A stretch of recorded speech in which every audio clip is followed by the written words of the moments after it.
Bien, bonsoir à tous. Merci d'être venus pour cette table ronde sur l'enseignement de la géopolitique au lycée, qui est un facteur nouveau. Et donc, on a décidé d'organiser cela aussi à l'occasion de la sortie de ce manuel d'histoire, géographie, géopolitique et sciences politiques, à laquelle nous sommes trois à avoir participé de ce côté de la table. Mais on n'est pas là pour parler du manuel, on est là pour parler de ce facteur nouveau qui est d'introduire la géopolitique au lycée. Et on a conçu cette table ronde, bien sûr, en fonction de ce défi. Alors pour l'IRIS, qui est un centre de géopolitique et qui est à la fois un think tank qui est une école, bien sûr, l'IRIS ne veut pas rester indifférent à ce défi qui est l'introduction de la géopolitique au lycée. Et aujourd'hui, effectivement, je dirais peut-être de façon provocante, la géopolitique, c'est comme l'anglais, même si on n'en fait pas son métier, on en a besoin. On en a besoin parce qu'on ne peut pas circuler dans le monde si on n'a pas les bases.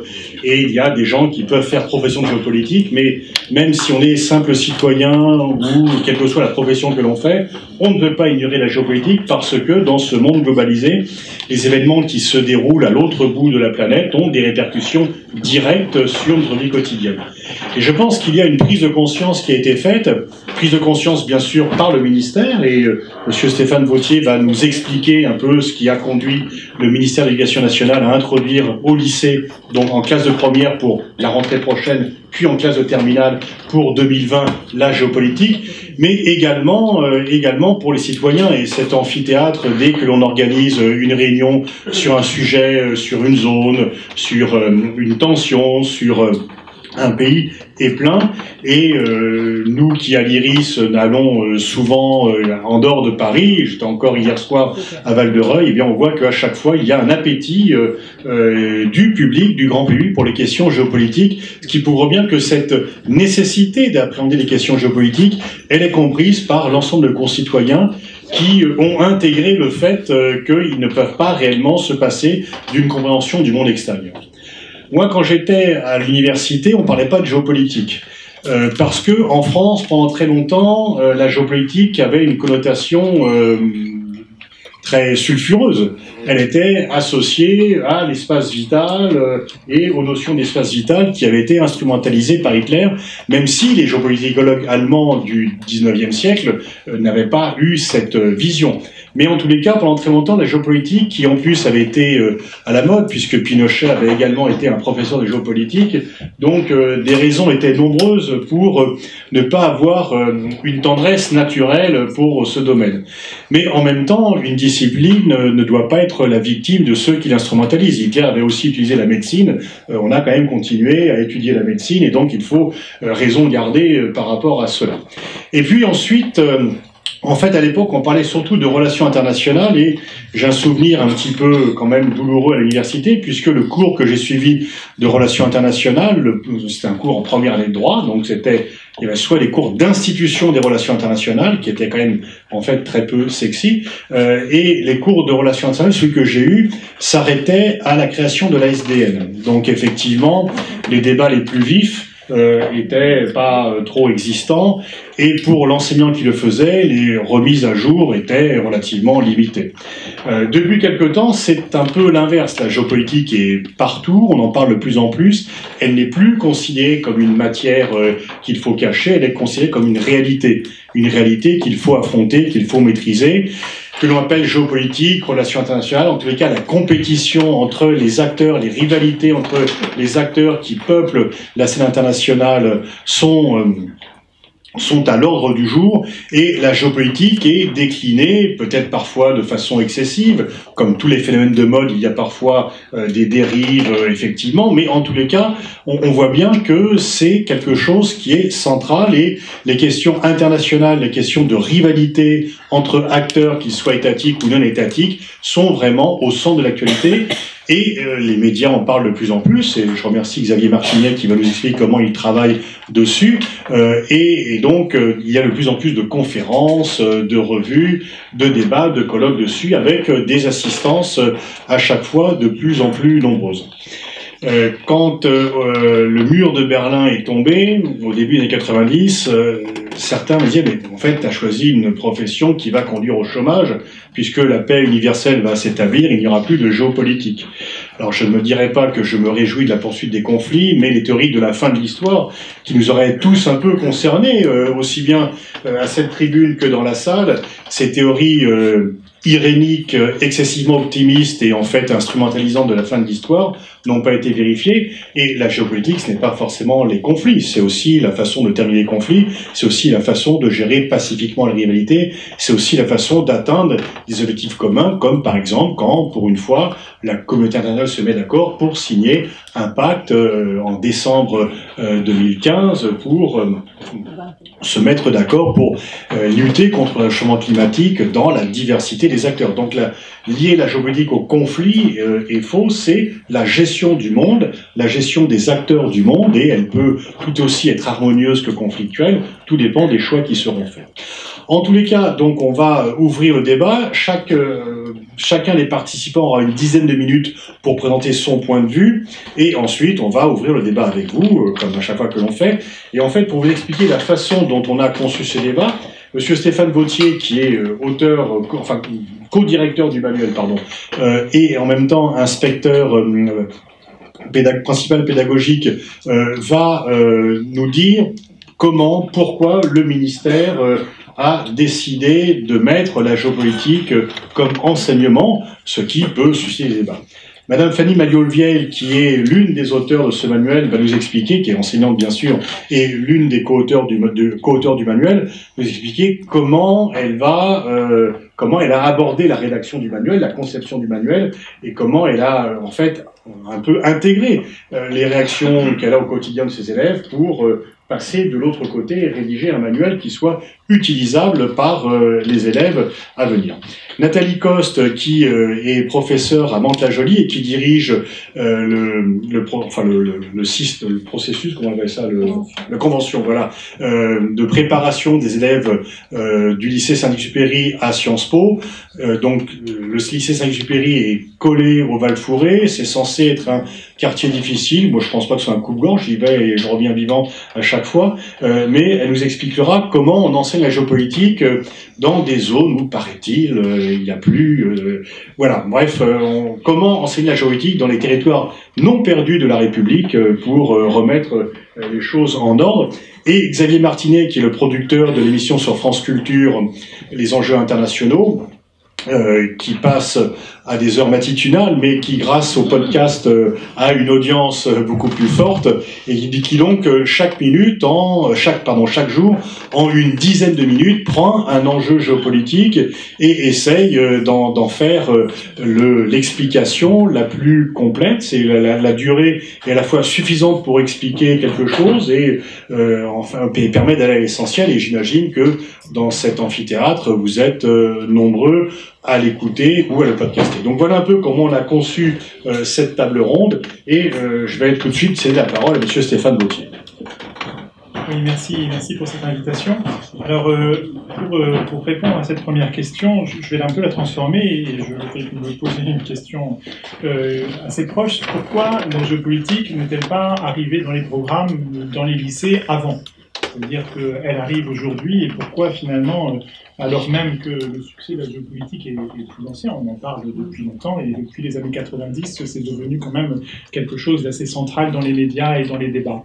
La raison, elle est simple, c'est que l'histoire-géographie bénéficie dans notre pays d'une place tout à fait particulière, singulière, où on pense, avec raison à mon sens, mais évidemment je suis de parti pris, que pour faire un bon citoyen, il faut avoir de bonnes connaissances en histoire. Je pense que dans le public, il y a quelques professeurs d'histoire, géographie, et donc vous allez sans doute partager mon point de vue. À partir de là, étant donné que l'école est obligatoire jusqu'à 16 ans, et que l'on a de l'histoire dans tous les cycles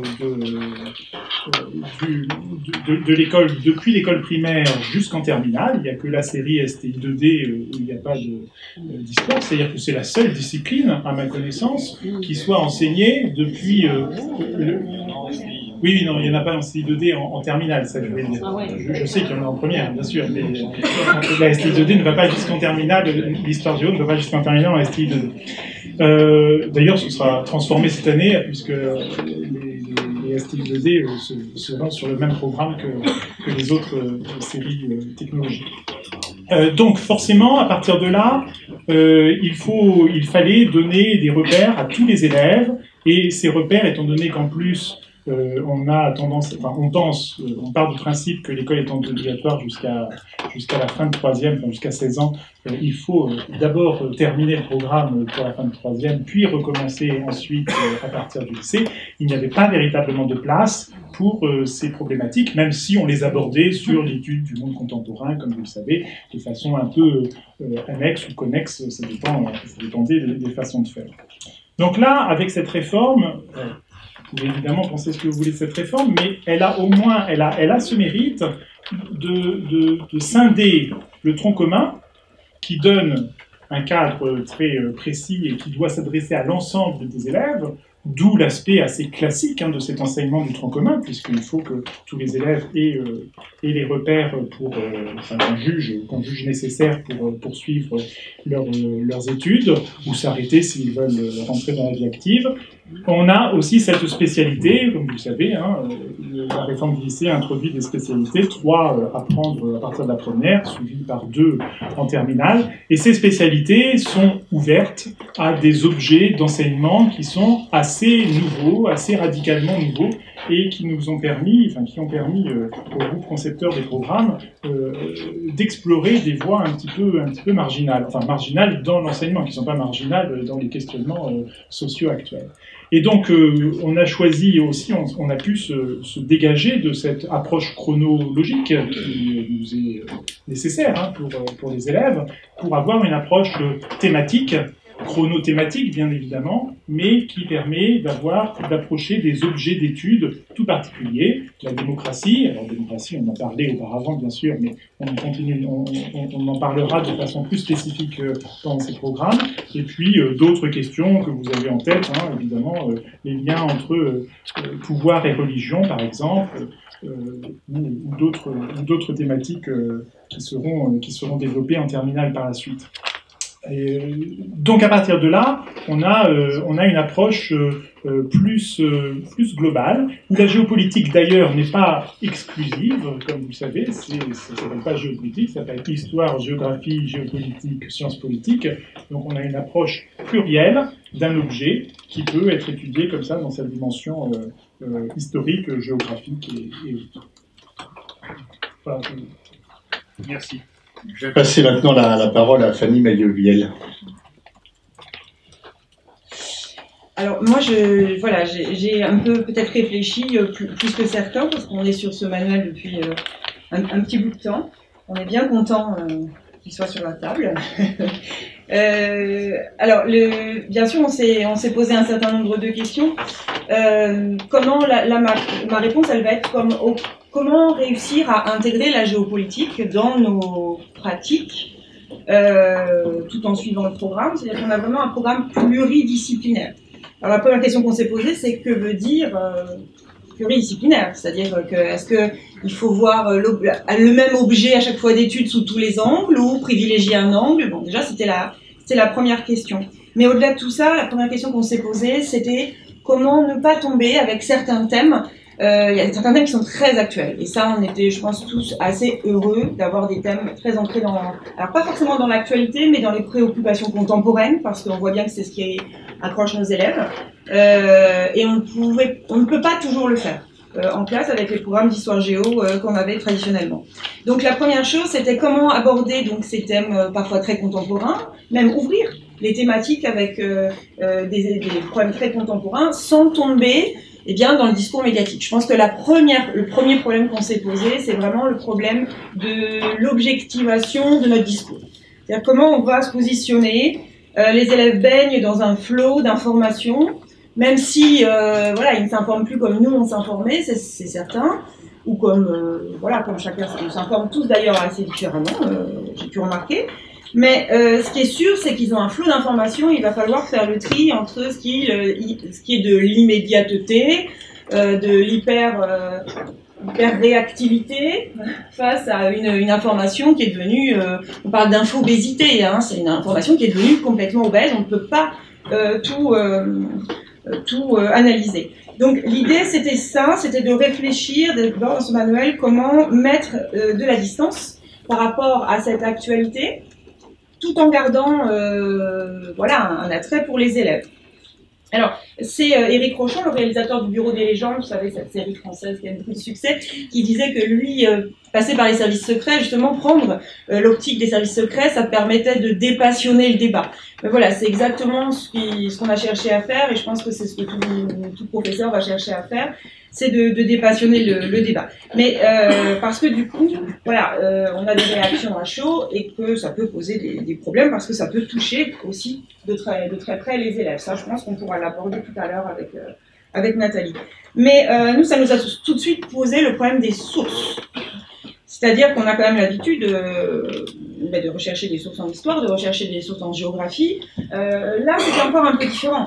Parce que aller vers des recherches, enfin, aller vers des universitaires, hein, des chercheurs, c'est souvent très complexe pour nos élèves. N'oublions pas qu'on va avoir des élèves de début de première, donc des élèves de fin de seconde. Voilà. Oui, enfin, il faut dire ce qu'il est. Des élèves qui sont souvent très intéressés, très demandeurs, mais qui ne sont pas sélectionnés sur un niveau, hein, comme on peut l'être dans d'autres formations géopolitiques, donc avec un bagage culturel très différent, et qui sont, pour certains, encore très loin de l'information. Donc voilà, le problème qu'on s'est posé, c'est vraiment la fiabilité des sources. Donc déjà en tant que concepteur de manuel, en tant qu'auteur, bien sûr en tant que professeur, mais aussi ce souci de rendre des sources lisibles pour les élèves. Voilà. Et parce que dans cette spécialité, il y a cette optique que l'élève se fasse son petit panel de sources, qu'il s'autonomise. Hein, on n'en a pas parlé, mais c'est quand même il y a un vrai objectif d'enseignement supérieur. Et donc la question des sources nous paraît fondamentale. Donc on a un peu forcé le trait dès la première pour vraiment comparer, pour mettre dans un même objet d'étude par exemple, des sources très journalistiques et des sources, alors on a été pioché dans les manuels universitaires ou les manuels de vulgarisation géopolitique parce que c'est ce qui est le plus accessible pour les élèves. Et voilà, essayer à chaque fois de les faire réfléchir sur les sources et surtout confronter les sources. Donc le but, ce n'est pas forcément qu'ils s'informent seuls cette année, quoique ils vont pouvoir s'y atteler. On a des professeurs documentalistes qui sont très motivés par cette expérience. Peut-être que le plus simple, d'ailleurs, c'est peut-être de commencer par le sujet sur l'information, la thématique sur l'information, parce que c'est peut-être une manière d'alerter déjà les élèves sur un de nos objectifs et de travailler sur les sources. Deuxième problème qu'on s'est posé, deuxième enjeu, c'était donc de jouer à la fois sur les échelles, sur les espaces et sur les périodes historiques, pour ancrer justement cette géopolitique dans des démarches qu'ils connaissent déjà. Alors ça, c'est quand même un vrai défi, parce que on se rend compte au lycée que les élèves parfois n'ont pas encore acquis, et c'est normal, ils sont en apprentissage, la différence entre les démarches d'histoire et les démarches de géographie. Et là, on leur demande quasiment d'oublier, et puis d'intégrer la démarche soit de la science politique, soit de la géopolitique. Donc, ça peut paraître beaucoup. Je pense que ça peut paraître effrayant aussi à certains collègues à mettre en œuvre. Je pense qu'on va devoir vraiment travailler vraiment, enfin reposer vraiment les bases des échelles, des espaces, des acteurs et des périodes historiques. Alors, le parti pris qu'on a pris dans le manuel, concrètement, c'est d'ouvrir tous les thèmes par 2 pages de repères, une plutôt historique, avec des repères chronologiques, mais aussi des repères notionnels, et puis une autre double page, vraiment plus spatiale, plus géographique. La démocratie aujourd'hui dans le monde, ça se mesure par la liberté de la presse, par... voilà, donc on va regarder comment ça se passe aujourd'hui, on va confronter tout ça. C'était vraiment quelque chose qui nous tenait beaucoup à cœur dans le manuel. Donc il va falloir voilà, laisser un temps d'adaptation aux élèves pour comprendre les différences entre tout ça et entre tous ces jeux d'échelle et de temps. Pour ça, on a vraiment privilégié la démarche par l'exemple. C'est pour ça que je crois que si vous avez vos manuels dans vos établissements, il est un peu plus gros que les autres, il est un peu plus lourd. Alors ça peut être un facteur dissuasif, hein, mais en fait, ça s'explique. Enfin, d'après ce que j'ai feuilleté, ça s'explique par le fait qu'on a énormément d'exemples. et on reste persuadé que la démarche par l'exemple est la meilleure. Multiplier les exemples avec les élèves, en les rendant autonomes aussi pour aller voir des exemples. Alors quand je dis seul, c'est toujours avec nous, hein, mais leur faire par exemple un exposé sur un thème, oui c'est ce qu'on attend, et là le manuel leur offre quand même des pistes de départ pour pas qu'ils ne partent autrement, pour pas qu'ils partent dans la nature, avec toujours des rubriques pour approfondir. Ça c'est quelque chose qu'on va pouvoir faire, je pense, proposer aux élèves les plus motivés d'approfondir, avec voilà, des pistes d'approfondissement qui peuvent être vraiment très très différentes. Il n'y a pas que des textes, pas des textes de 12 pages, hein. Ça peut être une petite vidéo, ça peut être une conférence filmée de l'IRIS, ça peut être une BD, ça peut être un roman, enfin voilà. Donc ces pistes d'autonomisation. L'important, ce qui nous a semblé, c'est on s'est vraiment interrogé sur une démarche, et je pense que au bout du compte, la géopolitique, même si les objets ne sont pas tous géopolitiques, la démarche qu'on va pouvoir appliquer, au fond, c'est peut-être la démarche géopolitique, la démarche pédagogique de la géopolitique qui va nous être le plus utile. C'est-à-dire qu'elle va nous permettre de synthétiser un petit peu l'histoire et la géographie et probablement la science politique. Je m'explique. Dans tous les questionnaires, en fait, dans tous les questionnements, dans toutes les activités, il y a toujours un peu les mêmes questions qui reviennent. C'est-à-dire, quels sont les enjeux ? Quel est l'espace, le territoire qui est concerné? Quels sont les acteurs? Ça, on le faisait déjà en géographie, mais c'est vrai que là, vraiment, je crois que les acteurs internes, externes, on va vraiment pouvoir s'en donner à cœur joie. Quels sont les niveaux d'échelle qui sont pris en compte? Et à la fin, quelles sont les interactions, du coup, entre tout cela? Moi, je vois déjà les schémas s'afficher. Je pense que là, vraiment, on a une démarche qui pourra s'appliquer et qui pourra faire la synthèse de nos différentes disciplines. Et j'espère, du coup, qu'en terminale, on va pouvoir arriver même à la représentation des acteurs, ce qu'on abordera certainement assez peu en première. On est plus dans un socle commun. Voilà. Ça, plus une diversification des approches pédagogiques, je pense que nos élèves seront capables à la fin de décrypter probablement le générique de Game of Thrones à la fin de l'année première, ce qui peut être notre test. Moi, je trouve que ce sera un bon test si ils appliquent ce regard géopolitique sur ce générique de 2 minutes. En plus, ça ne prendra même pas de temps. Voilà. Merci. Stéphane, juste un complément, j'ai l'esprit d'escalier comme certains j'aime beaucoup. Et donc en fait oui, ce qui est très important à avoir à l'esprit, parce que tout le public n'est peut-être pas enseignant, c'est que là, contrairement à l'idée qu'on a souvent en tête, une spécialité, on se dit quelques élèves seulement vont choisir. Tous les élèves du lycée vont être obligés de prendre des spécialités. C'est-à-dire qu'on va avoir, on peut espérer, on va forcément avoir des élèves qui vont prendre cette spécialité de façon positive, en se disant vraiment ça nous intéresse, puis il peut y en avoir quelques-uns qui vont la prendre un petit peu parce que les autres spécialités leur plaisent un peu moins. Donc on va avoir, enfin vous allez avoir, plus précisément, un public extrêmement varié face à vous. Et c'est vrai que le but d'un manuel, c'est d'essayer de répondre à tout ce type de public, sachant qu'il y a des élèves très pointus et d'autres qui vont être plus à la peine. Bon, en préparant cette table ronde, là, vous disiez que selon les indications, il y aurait environ 30% des élèves qui prendraient cette matière comme spécialité. Oui, c'est les chiffres qui remontent, même si pour l'instant les choses ne sont pas encore fixées, puisque les élèves sont en train de choisir.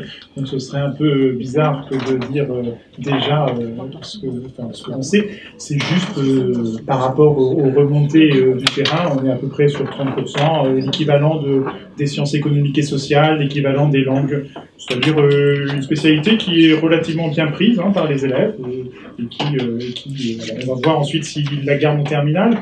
Mais j'ai bon espoir qu'une grande partie d'entre eux la gardent, parce que je connais le charisme des professeurs d'histoire. Merci. Alors Nathalie, tu enseignes à Saint-Exupéry au Val-Fouré. Il y a notamment dans les thèmes qui vont être traités l'an prochain, la religion, l'information, c'est des thèmes qui sont à la fois passionnants, mais qui suscitent des réactions contrastées, parfois des débats un peu vifs. Donc, est-ce que tu vas passer un été angoissé à l'idée d'aborder ces thèmes dans un quartier difficile, ou est-ce que tu es plutôt confiante sur le futur de ta rentrée? Bonsoir, merci. Oui, merci déjà de m'avoir invité et de me permettre de témoigner de ce vécu de praticien qu'on a dans les quartiers populaires et dans les lycées des quartiers populaires. Je précise quand même que moi je suis dans un lycée Saint-Exupéry à Mantes-la-Jolie qui conserve une certaine mixité sociale, même si c'est un lycée qui recrute sur la totalité des collèges de REP+, c'est-à-dire les collèges du quartier du Val-Fouré, ils viennent tous dans notre établissement, mais malgré tout, on a un apport d'élèves qui viennent aussi de l'extérieur, ce qui permet de maintenir une mixité sociale. Donc je ne me permettrai pas de parler au nom de la totalité des collègues qui enseignent dans la totalité des situations de REP+, parce que je sais qu'il y a une singularité peut-être sur certains départements. Néanmoins, je pense que quand même, je peux livrer quelques éléments de réflexion et quelques indicateurs. Donc non, je suis pas du tout angoissée, je suis même ravie. C'est une très bonne nouvelle pour nous que la géopolitique arrive au lycée. Je suis très contente d'entendre que c'est 30% qui se dégageraient. Nous, on est même au-dessus, puisqu'on arrive à égalité quasiment avec les maths. Donc, c'est de vous dire, pas tout à fait à égalité, j'exagère un peu. Oui, voilà, c'est plutôt une belle performance des maths. Voilà. Bon, bref, non, ceci étant, ça veut dire quelque chose. Ça veut dire qu'en effet, il y a une véritable appétence, en particulier dans les quartiers populaires, c'est vrai, et je vais essayer d'expliquer pourquoi, sur cette nouvelle discipline qui est la géopolitique. Alors, on m'a demandé d'intervenir sur la façon dont on enseignait ce qu'on appelle les questions sensibles sur ces territoires que moi aussi je considère comme étant pas du tout des territoires perdus de la République, bien au contraire. Et je pense qu'il faut peut-être déjà commencer par une réflexion un peu liminaire. De quoi parle-t-on? De quel sujet? Qu'est-ce qui se cache derrière cette notion de sujet sensible? Sensible pour qui? Sensible pourquoi? Soyons clairs, ça renvoie à quelques thèmes qui sont bien spécifiques, dont on suppose qu'il déclencherait dans les classes des situations de désordre, de déstabilisation des enseignants, de manifestations hostiles à la République, à ses valeurs, voire d'expressions de solidarité communautaire plus ou moins radicales. En clair, on parle de quelques sujets qui traversent déjà les programmes d'histoire-géographie et potentiellement donc des futurs sujets de la spécialité en première et de peut-être la spécialité en terminale dont on n'a pas encore communication complète des questions. C'est quoi ces sujets? Alors on les connaît, hein, c'est la Shoah, le génocide arménien, évidemment le conflit israélo-palestinien, la guerre d'Algérie, le Moyen-Orient récent, l'islamisme, l'histoire de la laïcité, la question sahraoui, même si elle n'est quasiment pas abordée dans les programmes comme nulle part d'ailleurs, mais quand on s'y penche un petit peu, on a quand même le Sahara au programme en terminale, on s'aperçoit que ça peut être aussi quelque chose d'assez brûlant. Alors, toujours en préalable, affirmer quand même que nous sommes victimes, nous enseignants et élèves, de ces quartiers d'une pression médiatique, sauf à France Culture, qui revient à dire, parce que c'est vrai que c'est pas partout, mais qui revient à dire quand même qu'il existerait dans les banlieues des réactions quasi massive, voire unanime, qui serait coupable a priori, avant même d'ailleurs qu'elle soit attestée, analysée, des réactions qui seraient du négationnisme, de l'antisémitisme, du prosélytisme religieux. Et c'est construire, quand même, en relayant cette parole, ça a participé à construire l'image d'un ennemi intérieur, hein, ce jeune lycéen de banlieue à casquette, un peu essentialisé et menaçant. J'en rajoute un peu, mais quand même, c'est souvent comme ça que nous, on voit la description de nos élèves dans les médias et on est un peu fatigué de tout ça, même si ça ne veut pas dire qu'il n'y a pas des problèmes, hein, j'en conviens, je ne fais pas d'angélisme, mais cette vulgate des territoires perdus de la République dans lesquels on ne pourrait pas enseigner ces questions et qui conduirait les profs à renoncer à ces questions, elle est simplement insupportable. D'abord, parce que quand on est prof, ça n'existe pas. Je veux dire, quand on est prof, on fait le programme, et quand on est prof, je ne connais pas un enseignant qui refuse d'enseigner la Shoah. Enfin, c'est complètement irresponsable de divulguer ce type d'informations. Ça ne veut pas dire que c'est toujours simple à aborder, mais face à ces représentations qui sont quand même souvent très médiatiquement relayées, il y a la réalité des situations pédagogiques quotidiennes, il y a la variété des réactions de nos élèves, il y a leurs attentes, et qu'est-ce qu'on peut en dire, donc, nous, experts. Donc je vais essayer d'aller vite, mais je crois que nous pouvons nous communiquer sur la réalité, en fait, des attentes, des réactions des élèves, la façon dont ils les expriment, et elles sont de surcroît un peu mortifères parce qu'elles finissent par produire des assignations identitaires sur des adolescents qui finissent par s'y conformer à des moments de leur vie où on sait très bien que les adolescents peuvent être assez fragilisés.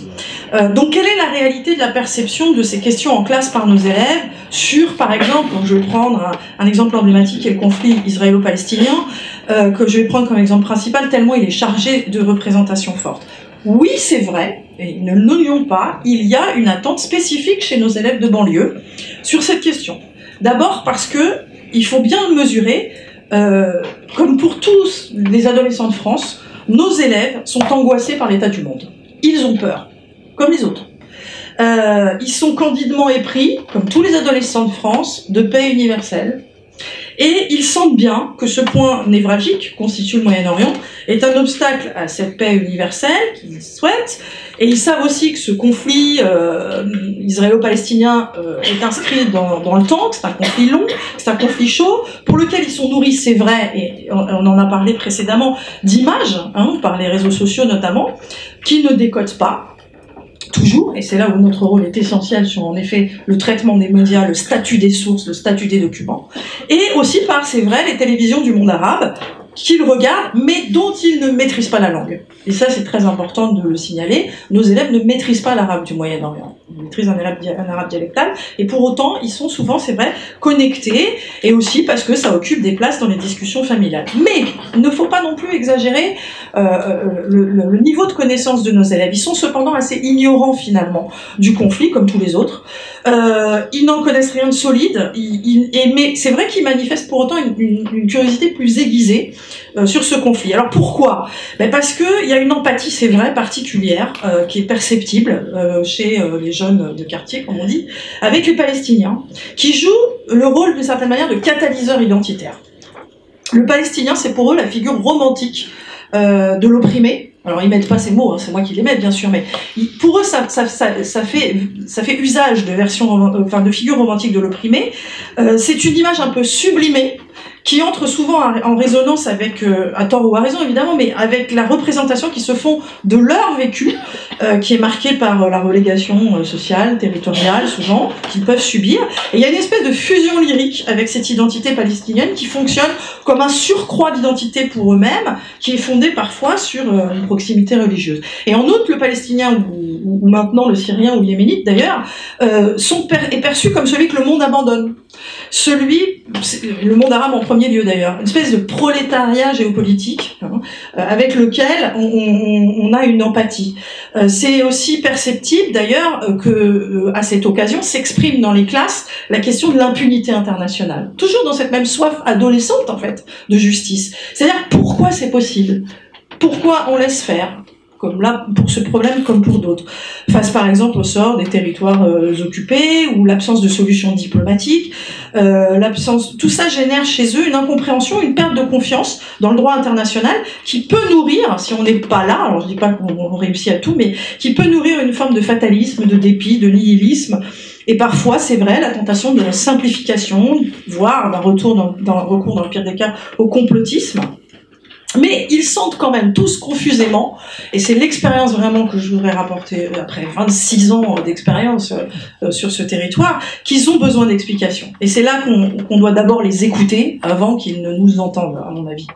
Ne surtout pas les assigner a priori à une identité préconstruite, ils ont besoin de réponses, et ils hésitent beaucoup moins qu'on pourrait le penser quand il existe une relation de confiance à venir nous voir et à nous questionner. Ils admettent qu'ils n'ont pas toutes les clés, ils nous confient que des discussions de cage d'escalier, alors avec beaucoup de guillemets de ma part, mais pas de mépris, peuvent les entraîner dans des terrains mouvants, sur des terrains mouvants où ils sentent qu'ils ne veulent pas aller, et ils viennent chercher des réponses. Alors qu'est-ce qu'on fait ? Eh bien, on fait notre travail. Nous faisons notre travail, ça veut dire quoi ? Ça veut dire qu'on réfléchit, comme on l'a dit, sur les médias, sur le statut des sources, on historicise, on déconstruit patiemment tous les raccourcis, on les amène à une compréhension évidemment politique et géopolitique de situations sur le terrain et sur le long terme. On refuse des approximations, on refuse des réductions, on définit les termes, on remet ce contexte, encore une fois, dans un contexte ce conflit dans un contexte géostratégique beaucoup plus large, en inscrivant toutes nos réflexions dans le cadre de jeux d'acteurs, de gouvernements précis à des moments ponctuels de l'histoire, et évidemment, c'est ce que font tous les profs d'histoire. Alors, enseigner ces questions sensibles dans les banlieues, est-ce que c'est plus difficile ? C'est exigeant, mais je pense autant que dans d'autres endroits de l'Hexagone. J'enseigne aussi à Sciences Po à Saint-Germain, et je peux vous dire que j'ai eu des réactions beaucoup plus virulentes chez certains de mes élèves, de mes étudiants de Sciences Po, que chez la plupart des élèves de Mantes, parce que ils connaissent un petit peu mieux le sujet et ils ont des prises de position qui sont parfois assez radicales. Et pas toujours assez construite non plus. Alors, ça nous permet, c'est exigeant, mais c'est stimulant, parce que ça nous permet de faire appel à l'intelligence de nos élèves, à leur sens critique, à leur capacité à se décentrer. C'est les conduire, évidemment, dans un apprentissage de rigueur intellectuelle, d'honnêteté, de maturité intellectuelle. C'est aussi sortir d'une lecture, et la géopolitique va beaucoup nous aider à ça, c'est pour ça qu'on s'en réjouit, d'une lecture émotionnelle et morale qui les aide à mettre à distance un petit peu les enjeux, et que si on les confronte à ces réalités douloureuses du monde via la géopolitique, c'est quand même pour leur donner la possibilité d'y mettre du sens, de pas faire de ces conflits une donnée naturelle, de pas les inscrire s'inscrire dans des logiques où il y aurait des gentils, des méchants, des bourreaux, des victimes dans un ordre absolument immuable, mais au contraire travailler sur une temporalité des enjeux d'acteurs, des enjeux d'intérêt croisés entre des acteurs. Et c'est évidemment dépasser cette tendance naturelle chez les ados, de chercher des méchants, des gentils, qui les conduit souvent à catégoriser, à faire un peu n'importe comment. Et au-delà de tout, c'est évidemment quand ils font ça, c'est-à-dire chez ces ados qui ont la tentation de catégoriser les acteurs et de se positionner parfois dans l'adversité, c'est de leur identité que ça parle. C'est d'eux que ça parle, de leur soif de justice dont il est question dans la façon dont ils abordent ce monde, de la relation de confiance intellectuelle et pédagogique qu'on peut construire, ici comme ailleurs, dans la volonté de transmettre des savoirs qui sont émancipateurs, en acceptant des questionnements légitimes des jeunes, en apprenant la rigueur de la réflexion, la nuance des analyses, sans lesquelles évidemment aucune prise de position n'est légitime, et ça ils l'apprennent au travers ça, et c'est de toute façon participer à l'intelligence collective de ces territoires qui sont, je vous l'assure, bien vivants de la République. Je vous remercie. Merci. Vous avez eu une aide pédagogique en décembre, avec des renforts pédagogiques en décembre à Montajoly pour... Oui, il y en a surtout l'aide pédagogique de l'IRIS, j'ai oublié de le dire, puisque... non, mais je sais que tu parles pas de ça, d'une autre aide pédagogique que nous avons vécue à Mantes-la-Jolie, que vous avez tous vu à travers les médias, qui nous a beaucoup aidé, comme vous pouvez l'imaginer. Ça nous a fait beaucoup de bien, vous avez aussi, bref. Mais non, je signale qu'on a pris un petit peu d'avance à Mantes, parce qu'on travaille déjà beaucoup avec l'IRIS. On a monté un partenariat, l'Inversa Pascal, qui accompagne nos élèves candidats à Sciences Po, et on a tout un cycle de conférences auxquelles participent d'éminents chercheurs de l'IRIS, comme Didier Billon, comme Pascal bien sûr, et d'autres chercheurs, et qui a à chaque fois, ils pourront témoigner, à la fois une qualité d'écoute et une vraie envie de comprendre dans un amphi avec 200 gamins. Voilà. Xavier Martinet, donc vous avez cette émission quotidienne Les Enjeux Internationaux, qui est finalement une émission complètement dédiée à la géopolitique. Est-ce que quand vous bâtissez, et donc vous avez la difficile tâche de trouver chaque jour un sujet, interlocuteur et l'angle d'approche, et donc comment concevez-vous ces émissions, et est-ce que vous vous jugez autant comme un pédagogue que comme un journaliste? Merci pour cette question. Est-ce que vous m'entendez parfait? Merci. Vous avez précisé, Pascal, que effectivement les enjeux c'était de l'actualité quotidienne. Je précise que c'est donc un entretien avec un chercheur. C'est pas une chronique. Donc c'est pas moi qui expose, disons, l'analyse de l'actualité. Je me contente de faire un travail qui est journalistique. Je me contente, c'est-à-dire d'apporter principalement les faits que j'ai vérifiés, que j'essaye de sourcer la plupart du temps quand j'ai le temps. À la différence de la plupart d'entre vous, je pense le point le plus important au départ avec les enjeux, c'est que j'ai pas de connaissance du public, et ce que je sais, c'est que ce ne sont pas des élèves la plupart du temps. Je ne les reverrai pas, je vais pas vérifier leurs connaissances, et je sais pas à quel niveau, disons, le public en est de ses connaissances et de son degré d'information. La seule chose que je sais, c'est que c'est un public qui est préinformé, comme la plupart des gens aujourd'hui qui entendent le fond d'actualité internationale. Ce qu'on sait chez France Culture au dernier pointage, je crois, c'était en 2014 ou 2015, on avait une moyenne d'âge de public de 54 ans qui est en train de se rajeunir de toute façon, et qui, selon les tranches de la journée, inclut des publics plus ou moins jeunes, évidemment, avec des intérêts différents selon les émissions. Deuxième chose, je disais, un public qui est informé, voire préinformé. Beaucoup des intervenants l'ont dit. Effectivement, la géopolitique est partout aujourd'hui. C'est pas une nouveauté que de le dire, mais pour moi, qui ai un peu vécu ça aussi avec l'arrivée de l'information sur Internet, c'est sûr que depuis le 11 septembre, à la fois la géopolitique est partout, de nouveaux médias internationaux se sont créés, qui sont visibles partout, et c'était aussi le début, disons, on va dire, du foisonnement de thèses complotistes sur Internet, qui a contribué aussi, je trouve, à populariser en un sens la réflexion géopolitique, avec tous les avantages et les défauts que ça apporte. Pour les enjeux internationaux, donc entretien avec un chercheur, le but c'est, moi journaliste, de faire passer ce qui était une émission qui a déjà 35 ans, qui au départ faisait une demi-heure, qui avait été installée par Thierry Garcin à l'époque, et qui était vraiment un format très universitaire, on va dire. Aujourd'hui on a 10 minutes, ce qui permet de développer toujours un discours universitaire, c'est-à-dire des interventions assez construites sur 2 ou 3 minutes pour ce qui est des réponses des interlocuteurs, et d'objectiver, puisque j'ai entendu ce mot-là, ce qui est un discours médiatique, sachant que là-dessus, donc encore une fois, les enjeux, c'est quelque chose, je trouve, de très spécifique dans le paysage médiatique. Une émission qui fait 10-11 minutes, alors il y a des émissions qui régulièrement ont recours à des chercheurs dans le paysage médiatique français, il y en a sur RFI, il y en a aussi sur France Culture, mais ce sont des émissions qui sont plutôt longues, on va dire, qui font 1 heure, où c'est du débat.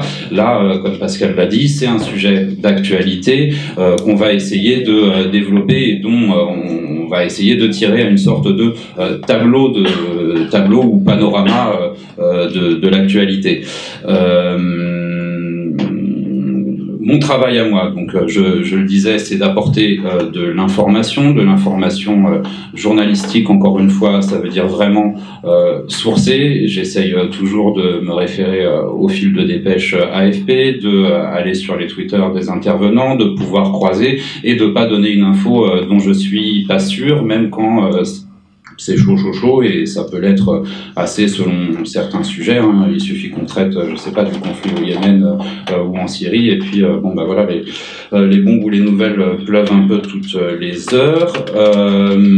Le but là-dessus, donc en invitant un chercheur, c'est en quelque sorte de le faire accoucher de son analyse, de sorte qu'on puisse de manière un peu didactique donner ce que j'appellerais la météo des relations internationales, et qu'on puisse se faire une idée de son évolution, c'est-à-dire avec les acteurs principaux, pouvoir le cas échéant les nommer, les présenter, donner 2-3 éléments de biographie pour rendre un peu proche et vivant ce qui sont les noms de l'histoire en fait, et qui tournent dans la tête et qui parfois nous semblent un peu abstraits. Donner à la radio, c'est important aussi, quand je peux le faire, j'essaye de le faire, des éléments de cartographie, même si c'est pas évident, mais c'est toujours intéressant de dire et de préciser que tel pays est contigu de un tel, qu'on a des distances, et que tout ça se passe pas dans un espace qui est aussi abstrait ou sans limite. Pouvoir identifier, et évidemment, ça c'est le but de l'entretien, je pense, les intentions et les désirs des différents acteurs, donc ce qui fait appel quand même à un minimum, je pense, psychologie et de sens psychologique. Et là-dessus, je fais largement confiance à mes interlocuteurs qui, pour une grande partie, sont ou bien sociologues de terrain ou bien géopolitologues, mais de terrain aussi, ça veut dire qu'ils parlent aux diplomates, qu'ils parlent aux dirigeants, et donc ils ont une bonne idée quand même de ce que peuvent être des intentions de dirigeants. Et puis pour voir là-dessus, identifier, je disais, on va dire les grandes lignes de force en fait du monde qui est en train de se dessiner de manière tout à fait dépassionné, puisque vous en parliez. Je pense que c'est aussi un des grands enjeux, c'est-à-dire d'arriver à fournir une information et une analyse, parfois, on va dire, une information un peu dure, une analyse qui parfois peut être discutable aussi, et je m'en rends compte d'ailleurs après sur le fil Twitter via certaines réponses que je reçois, mais toujours de manière la plus dépassionnée possible, et essayer de renvoyer à des comment dire, des arguments adverses quand il s'agit d'analyse. Que je vous donne un exemple, en fait, ça ira beaucoup plus simplement. Mettons que je parle du Venezuela, qui est sans doute un des sujets les plus clivants dans la politique française aujourd'hui. Moi, je préfère toujours titrer sur et ramener la question au conflit de légitimité, à la crise des légitimités, plutôt que de dire bon, Maduro a raison, Guaido a raison, ce qui est un peu, je trouve, le risque des articles d'actualité trop chaudes, quoi. Voilà. Et là-dessus, bon, bah, c'est sûr qu'il faut trouver des chercheurs qui sont capables de faire le travail, et ça reste un de mes travaux principaux aussi, c'est-à-dire de pouvoir identifier aussi bien les gens qui travaillent sur le sujet depuis pas mal de temps que leurs élèves, et puis les nouveaux chercheurs aussi qui se mettent en réseau et qui essayent de percer. Ça fait partie du cahier des charges implicite de l'émission. Pour ce qui est du choix du sujet, c'est pas très compliqué en réalité. Il y a 5 jours dans la semaine. Je me dis que bon, si j'arrive à panacher, puisqu'il y a également 5 continents dans l'enseignement géographique traditionnel, et ben c'est très bien pour pouvoir donner une idée un peu on va dire pas trop occidentalo-centrée de l'actualité internationale, et en même temps c'est l'actualité qui commande. Donc s'il y a 2 sujets à faire sur les événements aux États-Unis ou en Syrie, et ben je ferai 2 sujets de suite, parce que ce sera important de le faire, me semble-t-il. Et qu'est-ce que j'ai oublié là-dessus? Rien. Ben, je pense que si vous avez des questions, on pourra en reparler. Merci Xavier. Stéphane, vous vouliez réagir sur ce qui a été dit? Oui, juste pour rebondir sur les propos de Nathalie Coste, je suis très heureux de vous entendre dire effectivement qu'il n'y a pas d'endroit où les questions ne sont pas enseignées. Je vous confirme les choses, les professeurs font le travail pour lequel ils sont payés, et je n'en connais pas un qui se dirait « Oh là là, je ne vais pas faire la Seconde Guerre mondiale parce qu'en face, je ne sais pas comment faire. » Enfin, en tout cas, je n'en ai jamais rencontré. Pourtant, j'ai en charge une académie qui est très diverse dans ses territoires. C'est moins Paris-Vel que le Val-Fouret, mais néanmoins qui possède des territoires aussi compliqués, enfin peut-être pas aussi compliqués, mais compliqués également. Par exemple, Saint-Étienne-du-Rouvray, le Père Hamel, vous vous souvenez, c'est quand même à côté de Rouen. Sur le Havre, il y a des zones aussi qui sont difficiles.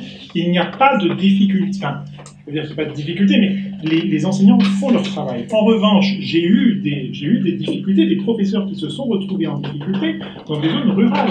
Et pas sur les mêmes questions d'ailleurs, hein, sur d'autres questions, mais avec des soutiens de famille qui refusaient tel ou tel sujet d'enseignement. Donc il ne faut pas avoir cette vision caricaturale que ces territoires seraient dramatiques et les autres seraient idylliques.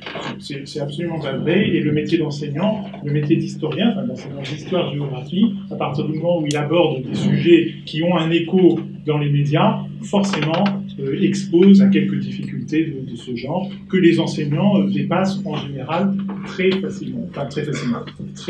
Par leur professionnalisme, ils arrivent assez aisément. Merci à vous 4 pour ces présentations. Je pense qu'elles sont suffisamment différentes et riches pour nourrir le débat, qui est maintenant ouvert. Donc, vous avez la parole, un micro va être fourni à disposition, et ce que je vous propose, c'est de poser une question ou de faire une intervention, c'est ouvert. mais relativement bref pour qu'on puisse permettre au maximum de personnes de s'exprimer, et de vous présenter juste professionnellement ou géographiquement pour que l'on sache d'où chacun parle. Bonjour, je n'ai rien à voir avec l'enseignement, je suis une ancienne banquière, donc juste là pour l'intérêt. Les professeurs vont être formés. Non, mais c'est pas méchant hein, ce que je dis ça, je joue à la naïve. Je suis pas méchante, je suis une grand-mère, j'étais une mère, qui va donner ses cours Est-ce que je peux répondre? Ginevre Gaillard, donc sur méchant, c'est tout à fait légitime, question. Professeur de lycée, professeur agrégé d'histoire, qui enseigne la géographie, hein, qui enseigne la géographie. Vous savez qu'en France, la majorité des professeurs d'histoire-géographie ont une formation d'histoire. Je parle sous l'autorité de monsieur l'inspecteur. Quand on est professeur d'histoire-géographie ou d'autres choses, j'imagine, on n'arrête pas de lire. Hein. Donc l'essentiel de la formation, c'est une auto-formation. Alors il y a aussi des petites choses qu'on a eues, par exemple cet après-midi, j'ai assisté à un certain nombre de propos d'inspecteurs pédagogiques régionaux qui nous expliquent ce qu'on doit faire. Mais si vous voulez, l'essentiel, c'est qu'on n'arrête pas de s'auto-former. Voilà.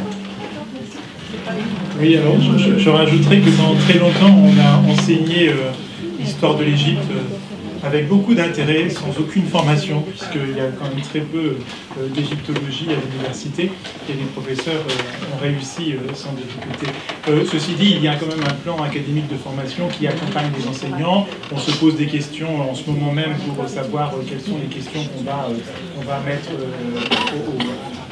chaque académie, ensuite suivant les moyens qu'elle a, et les configurations d'académie, mais aussi les choses en place. Maintenant, il faut effectivement bien penser que les professeurs sont formés à se former. C'est-à-dire que c'est quand même un peu la base du métier que d'avoir à enseigner. Quand je parlais de l'Égypte antique, évidemment, mais on fait aussi très peu l'histoire de l'Europe, par exemple, elle se fait assez peu à l'université, en tout cas, même si maintenant c'est peut-être un peu plus vrai, par le jeu des choix du V, il y a assez peu d'études, enfin, il y a plus d'étudiants pour étudier la Révolution française que l'histoire de l'Europe contemporaine. Et pourtant, on étudie les deux au lycée, et à la fois, ça se fait... oui, ça se fait avec autant d'efficacité. Oui, bonsoir. Je me permets de prendre la parole, si vous me permettez, monsieur. Oui, mais peut-être faites comme chez vous. Merci, c'est gentil. Là, je suis professeure d'histoire-géographie. Je voulais d'abord commencer par remercier Madame Coste. J'ai trouvé son discours tout à fait admirable et ça donne l'audace d'espérer. Donc j'ai enseigné une année à Mantes-la-Jolie, pas au lycée Saint-Exupéry, mais celui qui est à côté, Jean Rosson. Voilà.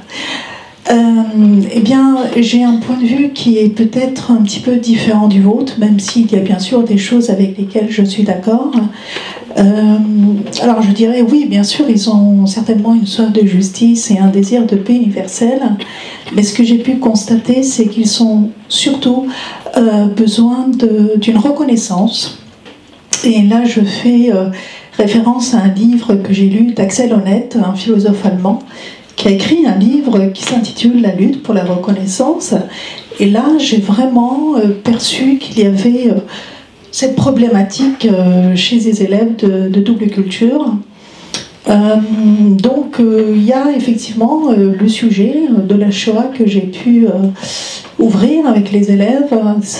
C'était un petit peu difficile, mais il fallait aussi un petit peu, répondre à ce besoin qui est viscéral de reconnaissance, même si il n'y a pas d'assignation identitaire, puisque je suis moi-même d'une double culture. C'est quand même compliqué si on n'a pas au niveau politique, justement, cette reconnaissance. Voilà. Très rapidement, mais je vois bien que, en effet, le lycée Rostand, c'est quand même un lycée un peu différent. Je ne sais pas si vous enseignez dans les séries générales ou les séries professionnelles. On a des réactions d'élèves qui sont un peu différentes, des programmes qui sont un peu différents. En ce qui concerne le besoin de reconnaissance, je partage complètement votre avis. C'est pour ça que je parlais de surplus d'identité, parce que justement, les identités, la question de l'identité, elle est centrale dans ces affaires. Elle est déjà centrale chez tout adolescent, hein, la question de l'identité. Mais alors, quand en plus elle se croise avec un problème d'identité sociale, ça devient encore plus pesant. En revanche, en ce qui concerne la Shoah, alors on ne va pas faire le débat là-dessus parce que c'est compliqué. Moi, j'entends souvent dire « ah là là », je ne dis pas que c'est ce que vous dites, hein, mais « ah là là, c'est compliqué d'enseigner la Shoah, on ne peut pas, ils ont un a priori négatif ». Je crois qu'il faut vraiment faire attention à la façon dont on pose les choses, ce que vous avez fait d'ailleurs. Enseigner la Shoah en tant que telle, c'est pas du tout quelque chose qui est remis en cause par les élèves. Ce qui est questionné par les élèves, c'est pourquoi c'est un enseignement qui revient à plusieurs reprises et pourquoi c'est singulier. Et pourquoi ils découvrent soudain le génocide khmer, le génocide arménien, et cela sont quand même très peu visibles dans les programmes. Les questions qu'on a, c'est surtout ça. Pourquoi cette singularité? Et pourquoi ce devoir de mémoire qu'on nous demande d'avoir tout le temps? Moi, je me souviens très bien avoir organisé à plusieurs reprises, évidemment, comme chacun d'entre nous ici, qui est prof d'histoire, hein, des témoignages d'anciens déportés, etc., avec des élèves qui les questionnaient là-dessus. Et Ida Grinspan, que certains connaissent, qui est décédée il n'y a pas très longtemps, elle venait très régulièrement à Mantes, elle parlait très à l'aise de tout ça. Et elle disait, mais moi je veux qu'on parle aussi des autres peuples. Et à partir du moment où ces problèmes étaient levés, on s'apercevait très clairement que c'est pas la Shoah qui remet en question, c'est pas ça.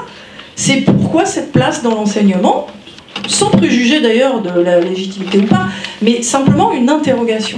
Et je crois que trop souvent, c'est traduit, et encore une fois, c'est pas ce que vous dites, hein, mais trop souvent, c'est traduit par « on ne peut pas enseigner la Shoah » ou « il y a des résistances à la Shoah ».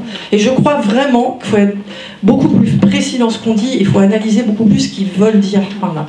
Alors ça demande effectivement d'écouter, et ça demande d'être clair dans sa tête, ça c'est vrai, et de ne pas avoir à l'idée. Parce que le problème, c'est que quand on nous dit sans arrêt, vous allez être face à des classes. Moi, je sais, je suis tutrice pédagogique depuis 1000 ans. La première question que mes stagiaires me disent, mais c'est vrai que je vais avoir du mal. C'est vrai que ça va être dur. Forcément, ils arrivent avec l'idée, on leur a dit, ça va être dur. Vous n'allez pas pouvoir parler de ça ou de ci. Ben forcément, ils ont l'idée qu'ils vont être face à une hostilité, une adversité. Et en fait, je crois qu'il faut être plus précis dans la façon dont on... Voilà. Non, c'est un devoir civique fondamental. J'ai pas dit que... Merci. Non, quand je parle de résistance, bon, c'est juste un petit peu au début. Moi, personnellement, bon, alors après, moi, j'enseignais une année. Je n'ai pas de retour choquant ou négatif par rapport aux élèves. C'est simplement un questionnement et j'accueille ça avec beaucoup de bienveillance. Rien ne me choque dans ce qu'ils peuvent dire ou la façon dont ils peuvent réagir. L'essentiel, c'est d'essayer vraiment de déconstruire un petit peu leurs préjugés, leurs fictions, hein, parce qu'ils ont des fictions. La théorie du complot fait malheureusement un petit peu des dégâts. Donc moi, je ne me braque pas, je ne suis pas sur la défensive quand mes élèves m'interrogent ou même lorsqu'ils contestent ce que je peux dire. Simplement, je voulais dire que lorsqu'il y a des questionnements comme ça sur la Shoah par les élèves, c'est tout simplement aussi un désir, ça les renvoie à un désir de reconnaissance pour eux-mêmes, tout simplement. Oui, je voulais ajouter que les nouveaux programmes qui sont présentés aujourd'hui ou demain au CSE et qui vont donc être publiés dans la foulée s'ils sont acceptés, vont laisser ouvert la possibilité d'enseigner les autres génocides également. Donc ça va nous permettre d'avoir une approche un peu plurielle. Merci. Une autre question? S'il vous plaît. Bonsoir. Je suis organisateur de formation pour des cadres, donc dans le domaine du management et de l'économie. Ma question est la suivante, c'est que quand on entend votre énoncé de spécialité, histoire, géographie, géopolitique, sciences politiques, on se dit, mon Dieu, que c'est lourd. Alors la question naïve, c'est où est l'économie générale là-dedans? Parce que enfin, la géopolitique, il y a forcément un substrat économique. Et deuxièmement, sur la science politique, en quoi êtes-vous, en tant que prof d'histoire, plus légitime que les profs de SES, par exemple, qui, dans la foulée de ce qui est l'enseignement de sociologie, auraient un débouché naturel sur la mer qui serait ce classique, puisqu'ils l'enseignent actuellement. Ma femme est prof de SES agrégée. C'est bien, mon oreillette était bonne. Alors vous avez raison, et le ministère a pensé à tout cela avant, puisqu'il a écrit qu'en cas de besoin, on pouvait faire appel aux professeurs de sciences économiques pour venir en appui aux professeurs d'histoire-géographie. Donc tout à fait, ils ont leur place dans cet enseignement. Le cas échéant. Bonsoir, je suis professeur d'histoire-géographie à Versailles. Est-ce que les personnes qui posent des questions peuvent se lever pour qu'on les voit, tout simplement? Merci. Avec la tablette et le... C'est pas facile. Je voulais juste poser une question par rapport à la définition de la géopolitique, parce que j'ai essayé de me renseigner un petit peu, et j'ai l'impression qu'il y a deux écoles de géopolitique, avec l'Institut français de géopolitique de Yves Lacoste, et en fait c'est pas du tout la même vision entre d'un côté vous les relations internationales et j'ai vu il y a un autre manuel qui est sorti avec une approche plus géographique, parce que pour eux la géopolitique ça n'est pas les relations internationales. Alors je suis un peu perdue. Bon, donc je voulais savoir si effectivement il y avait deux écoles, enfin, j'ai l'impression que oui quand même, et comment on se positionne par rapport à ça. Il y a plus que deux écoles, il y en a plusieurs, heureusement, sur toutes les questions internationales. Après, il ne faut pas le cacher, il y a toujours aussi l'union est un combat, il y a des rivalités de chapelle aussi, etc. Bon, moi, personnellement, je considère que la géopolitique, c'est un ensemble qui se nourrit de plusieurs disciplines, de la géographie certainement, mais qu'on ne peut pas la résumer à la géographie, parce que, pour prendre un exemple que j'utilise souvent, on ne peut pas déterminer un conflit par la géographie.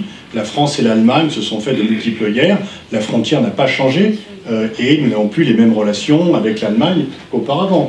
Donc je suis effectivement très méfiant par rapport à un déterminisme géographique, comme je suis méfiant d'ailleurs par rapport à tout déterminisme. Et pour faire de la géopolitique, et moi j'ai une formation de juriste initialement, donc j'ai dû élargir ma formation, parce que le droit international est important, mais ne peut évidemment pas expliquer la marche du monde, c'est d'ailleurs pour cela que j'ai changé de chapelle disciplinaire. Et en tout cas, pour comprendre le monde, je pense qu'il faut prendre un peu de géographie, un peu d'histoire, un peu de sciences politiques, un peu d'économie, de sociologie, et que l'ensemble de ces disciplines font que vous comprenez ce qui se passe dans le monde. Moi, il peut y avoir des définitions, je dirais, un petit peu très défensive, ou dire ne vient pas sur mon territoire. La géopolitique, elle n'appartient à personne, elle appartient à tous ceux qui veulent travailler dessus, à tous ceux qui s'y intéressent. Il n'y a pas de précaré.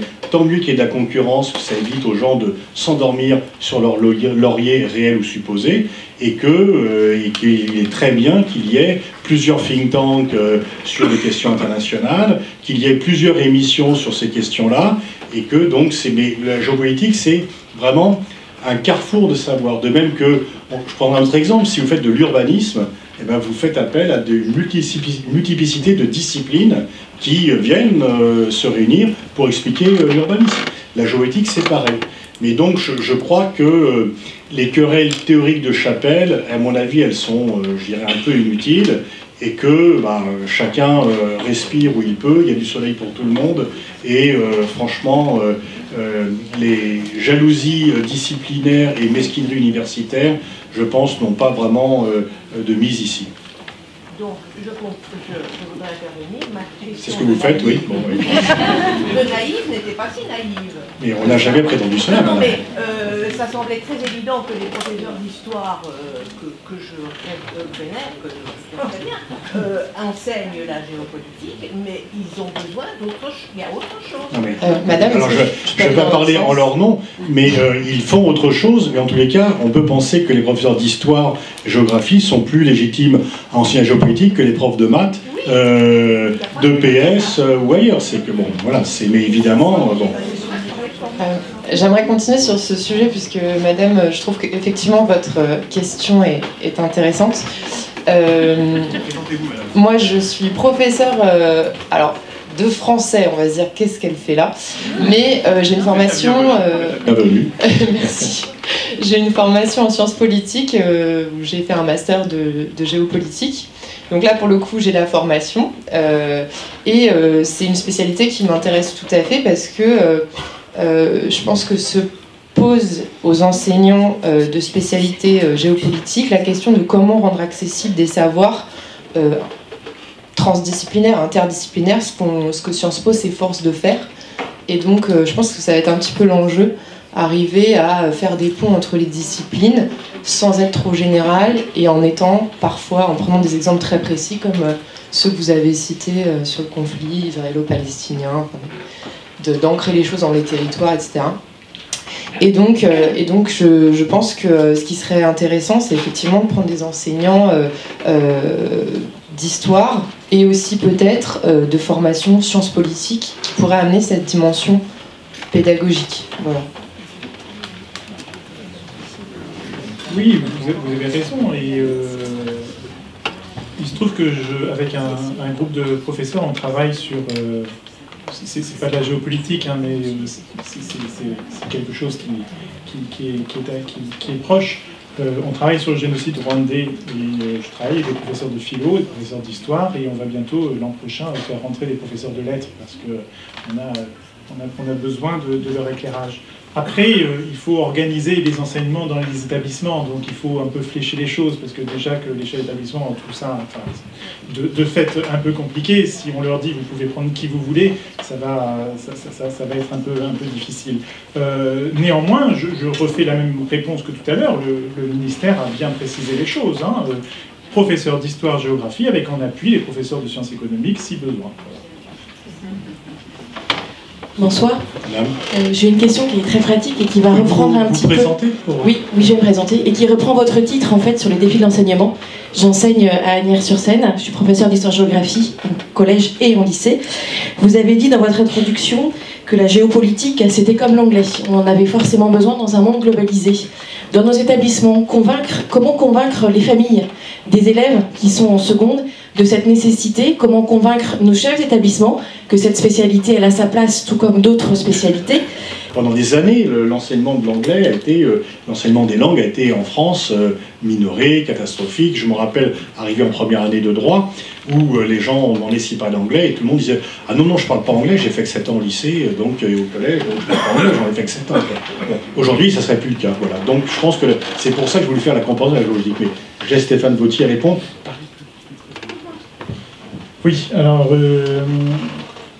vous posez une question extrêmement importante, c'est l'articulation entre cette réforme et l'enseignement supérieur. C'est une question qui est encore en suspens, c'est-à-dire que pour vous, elle est extrêmement présente, cette question, puisque cette réforme, elle se met en place dans 3 mois, dans 2 mois. Néanmoins, pour l'enseignement supérieur, ils ont encore 2 ans à attendre avant d'avoir nos élèves chez eux. Donc ils se posent la question avec un peu moins d'empressement, évidemment. Néanmoins, si pour l'instant les écoles ou les grandes écoles sont encore sur cette démarche de se dire, après tout, on prend un profil particulier, c'est normal, puisque jusqu'à présent, nous, on a fait le tri. Hein, on mettait... j'exagère un petit peu, mais enfin, les élèves qui n'avaient pas trop de problèmes en S, et puis donc les écoles allaient se servir en S, puisqu'ils savaient que les bons élèves de S, ce seraient des bons élèves. Maintenant, ça va être très différent. On ne va plus les repérer de la même façon, les bons élèves. Donc il y en a qui vont avoir pris maths, mais d'autres qui ne vont pas avoir pris maths et qui seront très, très bons.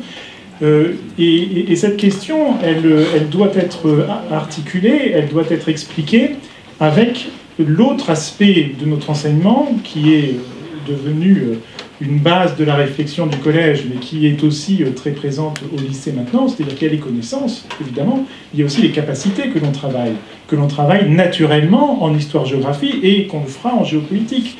Quand vous prenez les attendus d'une école d'ingénieurs, bien évidemment, ils attendent qu'il y ait des élèves qui sachent à peu près ce que veut dire la physique et qui savent faire des équations différentielles.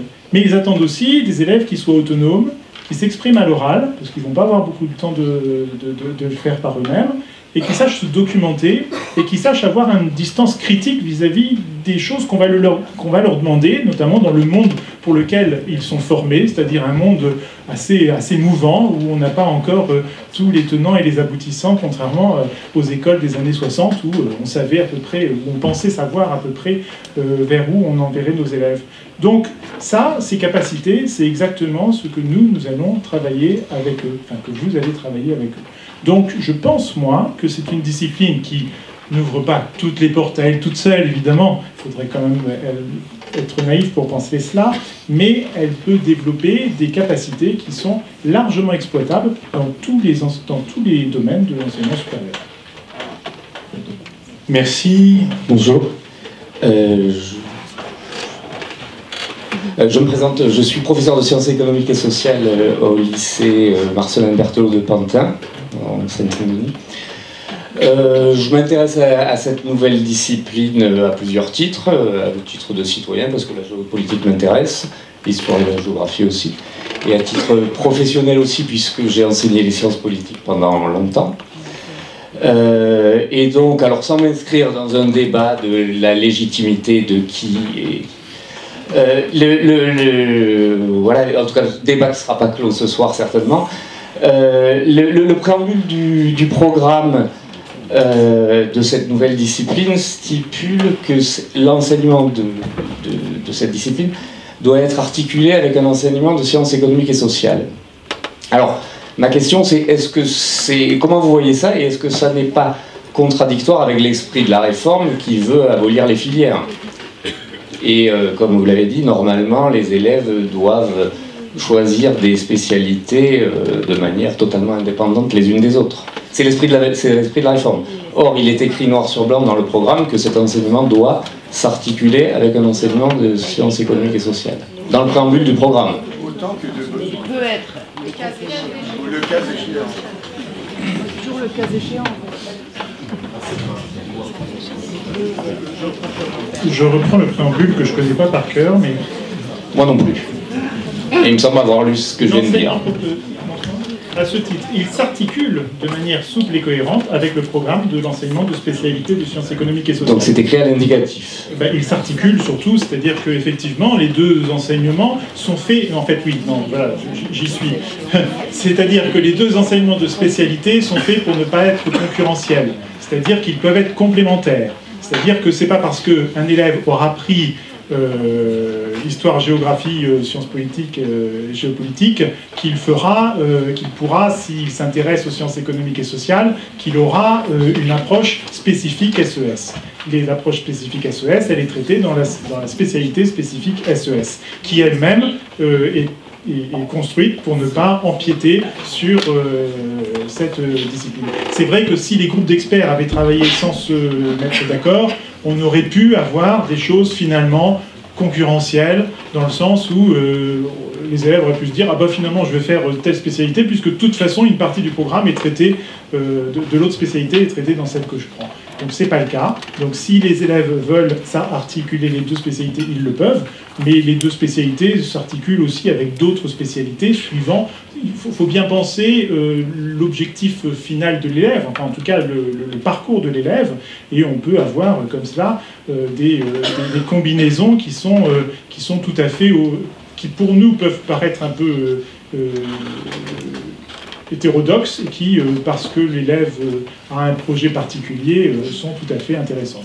Par exemple, cinéma et physique, comme ça, on peut se dire c'est assez éloigné, sauf qu'une grande partie des études de cinéma conduisent vers des métiers qui ne sont pas d'acteurs ou de réalisateurs, mais des acteurs, des métiers de la filière technique, et donc la physique peut devenir intéressante sur ce point.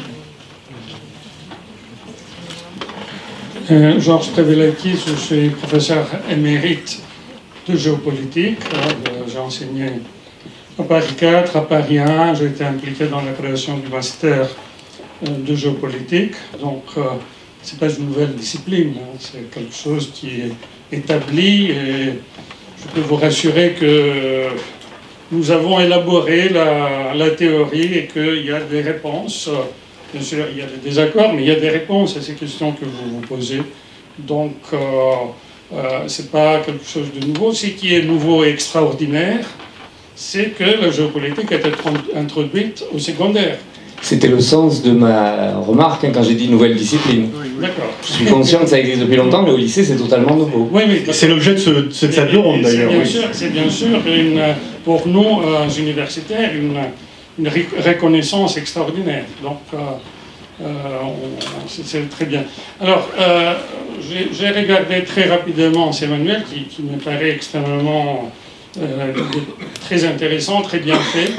Mais il y a une question, alors peut-être c'est une question d'universitaire, un peu mal placée dans le contexte d'un débat sur le secondaire, mais je pense qu'il y a un choix, c'est-à-dire un choix pédagogique. C'est-à-dire d'un côté, si on doit présenter les enjeux géopolitiques, bien sûr, de manière la plus claire, c'est à travers la grille des territoires, à travers ce monde westphalien, à travers ces pavages de territoires.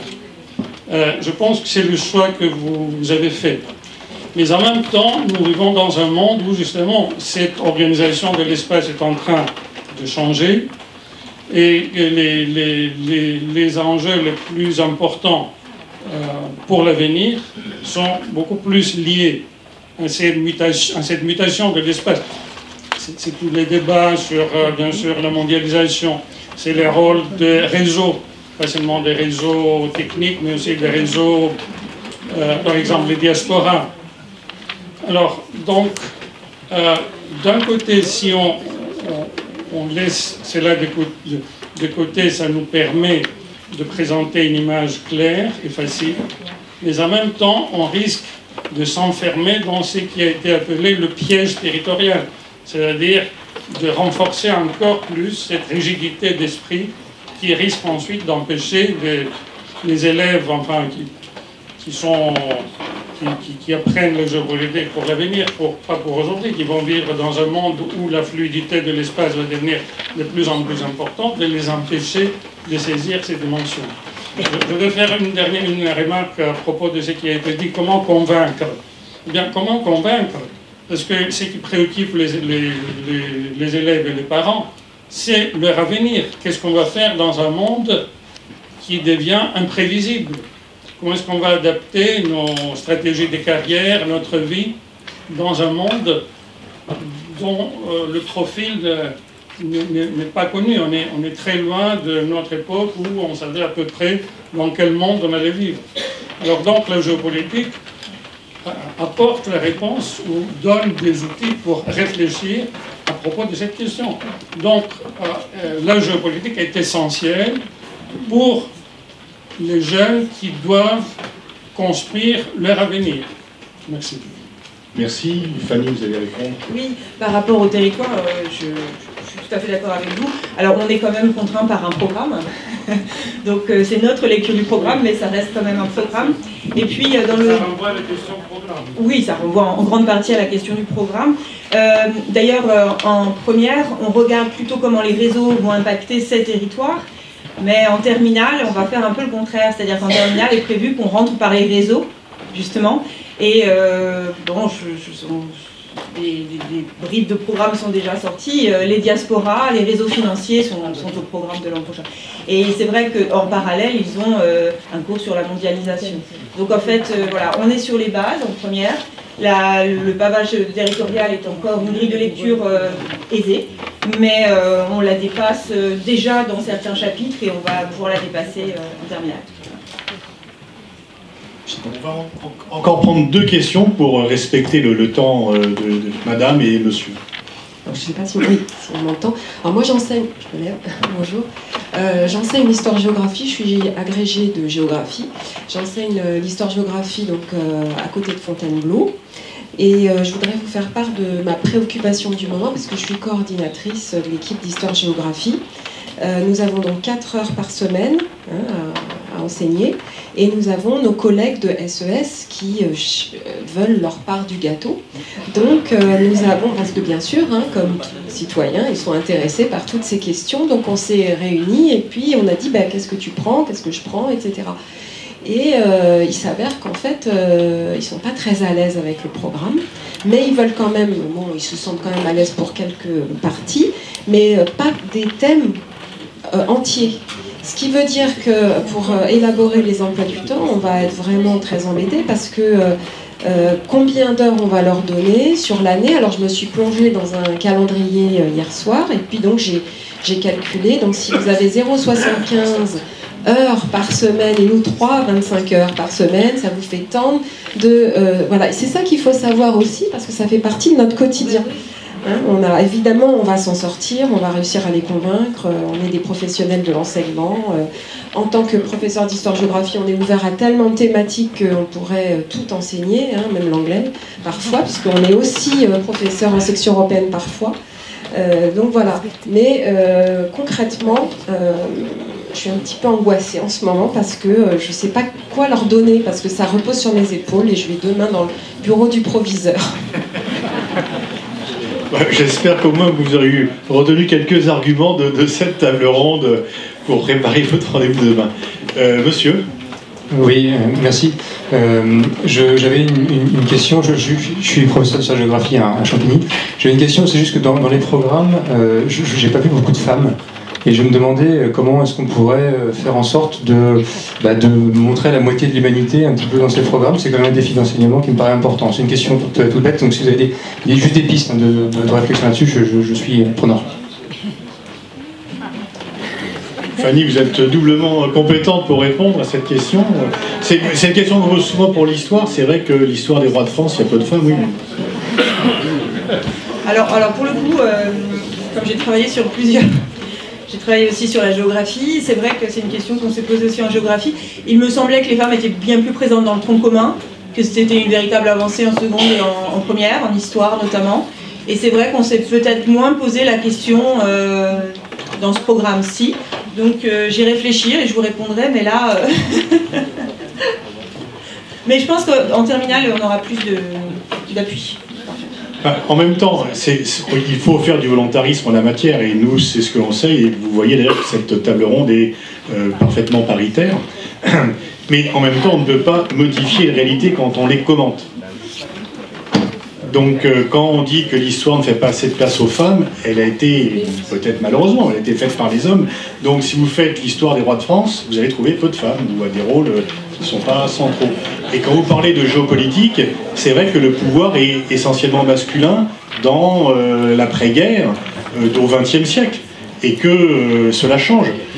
Moi, je constate, par exemple, que parmi les étudiants qui viennent à l'IRIS ou ceux que je peux avoir à Paris 8, eh bien, c'est très paritaire. Il y a autant de jeunes filles, de jeunes femmes que de jeunes hommes qui s'intéressent à la géopolitique.